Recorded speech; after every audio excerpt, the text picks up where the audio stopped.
ફક્ત રિટર્નની પાછળ ભાગો નહીં.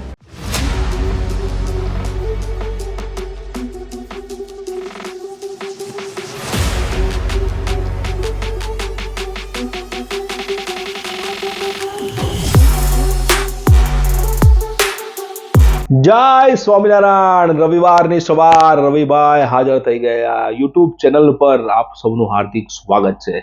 રવિવારે અવિરતપણે તમે અમારા વિડીયો નિહાળતા જ હોવ છો, એ બદલ આપનો ખૂબ ખૂબ આભાર. વિડીયોની શરૂઆત કરતા પહેલા આપનો પરિવાર આર્થિક રીતે સુખી, સ્વસ્થ અને સંપન્ન બની રહે એ બદલ ભગવાન સ્વામિનારાયણ ચરણમાં પ્રાર્થના. આજે એક અદ્ભુત વિષય લઈને આપની સમક્ષ ઉપસ્થિત થયો છું. મ્યુચ્યુઅલ ફંડની એવી બે કેટેગરી, બેલેન્સ ફંડ અને મલ્ટી એસેટ અને ડાયનામિક એસેટ. આ બે કેટેગરીને આપણે જોઈશું કેટલું અદ્ભુત રિટર્ન આપે છે અને કેટલું પાવરફુલ ફંડ છે. શેર બજારમાં જોખમ લેવાથી જ વળતર મળે એવું માનવું ખોટું છે. એવી ફક્ત ને ફક્ત માન્યતા છે. જે મ્યુચ્યુઅલ ફંડની જે બે કેટેગરી છે ને, એની અંદર ખૂબ ઓછા જોખમે વધારે સારું રિટર્ન મળી શકે છે. 12 થી 15% જેવું રિટર્ન આપે છે. બેલેન્સ એડવાન્ટેજ ફંડની અંદર ઇક્વિટી 40 થી 80% હોય, કોર્પોરેટ બોન્ડ 10 થી 30% હોય, infrastructure bonds, retail investors, COD ETF 1 થી 10% હોય છે. કેશનો બી પ્રોપોર્શનેટ લોકો રાખતા હોય છે. છતાં પણ આ કેટેગરી અદ્ભુત અને સુંદર વળતર આપ્યું છે અને લોકોને ખૂબ આકર્ષણ જમાવ્યું છે. ફક્ત ઇક્વિટી ફંડ લઈને આવું ના મનાય કે આપણને વધારે રિટર્ન મળશે. જો પોર્ટફોલિયોને બેલેન્સ કરવો હોય તો મલ્ટી એસેટ અને બેલેન્સ ફંડ પણ તમારા પોર્ટફોલિયોમાં ક્યાંક રાખજો. આ ફંડોની સાઇઝ તો 60,000 કરોડ રૂપિયા પણ છે. મતલબ લોકોને કેટલો ભરોસો હશે, લોકોને કેટલો વિશ્વાસ હશે. બેંક એફડી કરતા હોય ને તો ચોક્કસથી આ ફંડ લેજો. ઇક્વિટી ફક્ત 40 થી 50%, એટલે અડધું ઇક્વિટી માર્કેટ અને બાકીના 50% પૈસા એકદમ સેફ હોય છે. એક ઉદાહરણ આપું છું. પરંતુ આ ફંડ લેવાનું તમને સજેશન નથી આપતો અને ના રિકોમેન્ડેશન શું કરું છું. રિકોમેન્ડેશન્સ દરેકના પ્રોફાઇલ જોઈને અલગ અલગ રીતે. ઘણા લોકો યુટ્યુબ પર અમને કોમેન્ટ કરીને પૂછતા હોય છે કે કયા ફંડ સારા. ભાઈ, હું તમને ઓળખતો જ નથી, તમારી પ્રોફાઇલ મને ખબર નથી, હું તમને કેવી રીતે સજેશન આપી શકું? ડોક્ટર જેવું કામ છે મારું. ખાલી ફોન ઉપર સજેશન્સ ના મળી શકે ભાઈ. મારે પહેલાં તમને સમજવા તો પડે ને. એટલા માટે ઘણા લોકોને હું કોમેન્ટ નથી આપી શકતો હોય, મતલબ જવાબ નહીં આપી શકતો. એનું કારણ માત્ર આટલું જ છે. તમારા પ્રત્યે મને કોઈ દ્વેષ ભાવ નથી, પરંતુ તમારી પ્રોફાઇલ જાણ્યા વગર હું તમને દવા કેવી રીતે આપી શકું? બરાબર. ઉદાહરણ તરીકે HDFC balance advantage fund 96,000 crore રૂપિયાનું કોર્પસ છે અને 12 વર્ષનું એવરેજ રિટર્ન 14%. 50% જ ઇક્વિટી છે. ઇક્વિટી માત્ર 50%, 53%, 60% સુધી જાય છે અને 46% ડેપ્ટમાં છે. બીજું ઉદાહરણ આપું તમને. ICICI પ્રુડેન્શિયલનું બેલેન્સ એડવાન્ટેજ ફંડ 60,000 કરોડ રૂપિયાનું ફંડ. ઇક્વિટી 50% હોવા છતાં, ડેપ્ટની અંદર 50% હોવા છતાં વળતર સરેરાશ 12% છે. ઓછું જોખમ, રિટર્ન રેગ્યુલર. ફક્ત રિટર્નની પાછળ ભાગો નહીં.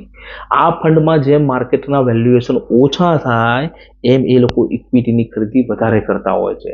માર્કેટના વેલ્યુએશન્સ ઊંચા હોય તો એ લોકો ઇક્વિટી પ્રોપોર્શનેટ ઘટાડતા હોય છે. આવી રીતે બેલેન્સ કરતા છે. એટલા માટે એનું નામ બેલેન્સ એડવાન્ટેજ ફંડ છે.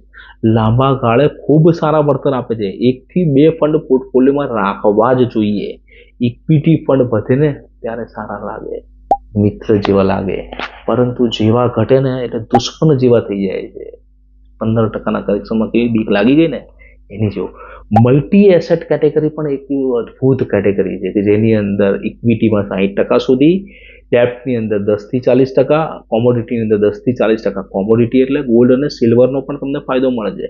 જો તમે કોમ્બિનેશન્સ પોર્ટફોલિયો બનાવશો તો તમને સોના ચાંદીના ભાવનો પણ ફાયદો મ્યુચ્યુઅલ ફંડ મારફતે મળી શકે છે. જો તમે બેલેન્સ પોર્ટફોલિયો બનાવશો ને તો તમને રિટર્ન પણ અદ્ભુત રીતે મળી શકે. ICICI પ્રુડેન્શિયલનું મલ્ટી એસેટ એલોકેશન ફંડ છે જે 2002માં આવ્યું હતું. 58% ઇક્વિટી એવરેજ જાળવીને 41% ડેપ્ટમાં પૈસા રોકી અને કેશ અને કોમોડિટીમાં પૈસા રોકી 50,000 કરોડ રૂપિયાનું કોર્પસ ધરાવે છે. છતાં પણ 12 વર્ષનું એવરેજ રિટર્ન 16%થી વધારે છે.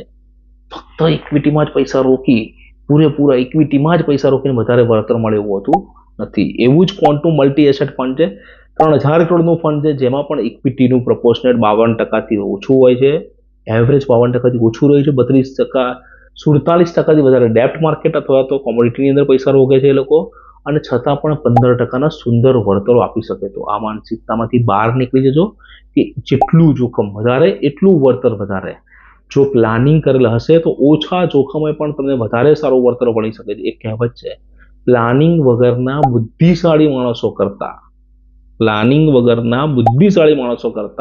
પ્લાનિંગ સાથેના ડફળ માણસો વધારે આગળ વધી શકે છે. બરાબર? કહેવતને ફરી વખત સાંભળી લેજો, થોડું બેક જઈને. બી પ્લાન, ગેટ સ્માર્ટ.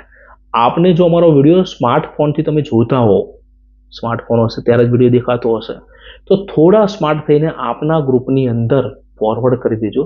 તમે તમારા સ્માર્ટફોનથી સ્માર્ટ ભારતનું નિર્માણ કરી શકો છો. તો વિડીયો શેર કરજો. બહુ સુંદર કેટેગરી છે. એક જ સરખો સેન્સેક્સ હોય છે છતાં પણ એ લોકોનું સેન્સેક્સનું રિટર્ન 0 હોય છે, છતાં પણ એ લોકોનું રિટર્ન 8 થી 10% ડેવલપ થાય છે. એક સ્ક્રીન ઉપર હું તમને એક પરફોર્મન્સ શીટ પણ બતાવીશ, એ તમે જોઈ લેજો. 0% સેન્સેક્સના રિટર્ન, છતાં પણ એ લોકોના રિટર્ન 10 થી 12%, 8%ની આજુબાજુ જનરેટ થાય છે. મતલબ એ આલ્ફા છે એ લોકોનો. તો આવા જ ફંડની અંદર થોડું ઘણું રોકાણ વધારતા રહેજો અને થોડું સેફ કરતા જજો તમારા પોર્ટફોલિયોને.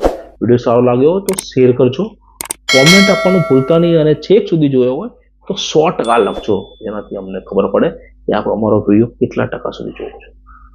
જય સ્વામિનારાયણ. મળીએ આવતા રવિવારે ફરી વખત.